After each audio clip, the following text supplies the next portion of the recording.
Þetta gekk oft svona, það vantaði varahluti í vélarnar, þetta voru svona hokur búskapur á fluginu. Ég man eftir því að það kom stundum fyrir í Reykjavík að það bilaði kannski startari og engin startari til eða neitt og þá var bara sett í gang á 3 og keyrt út á brautarenda og þar var gefið fullt inn. Svo þegar grúan þessi dauða sem voru að snúast að þá var bara kallað Svisson og þá fór mótorinn í gang og svo var keyrt aftur upp á flugstöðinni. Þessi mótor eini sem var startaralaust látið ganga og farþegarnir teknir um borð og svo var aldrei áfram. Við gerðum þetta allir eitthvað, ég man eftir svo oftar en einu sinni að við slefuðum, þetta var kallað að slefa í gang sko og þetta notuðu og gerðu félög fleiri heldur en við. Þetta var hjá svona því ég man eftir eins og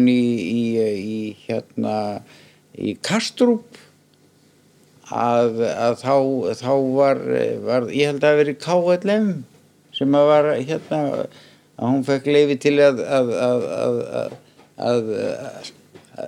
fljúga í gang.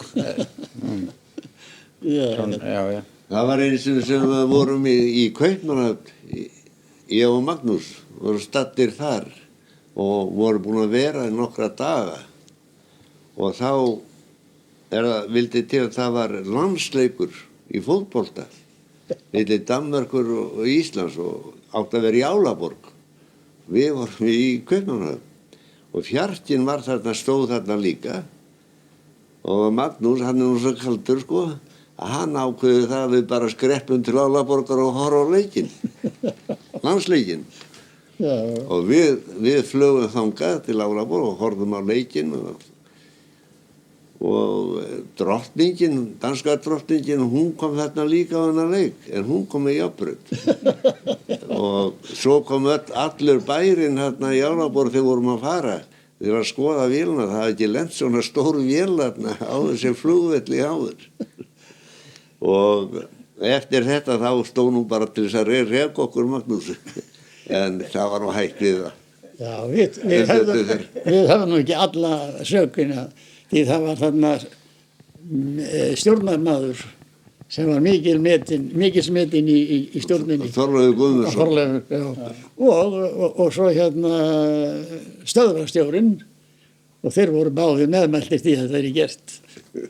Hvort að þeir hefðu eitthvað til síns máls, ég veit það ekki, en það varð ekkert úr þess að Dagfinn segir.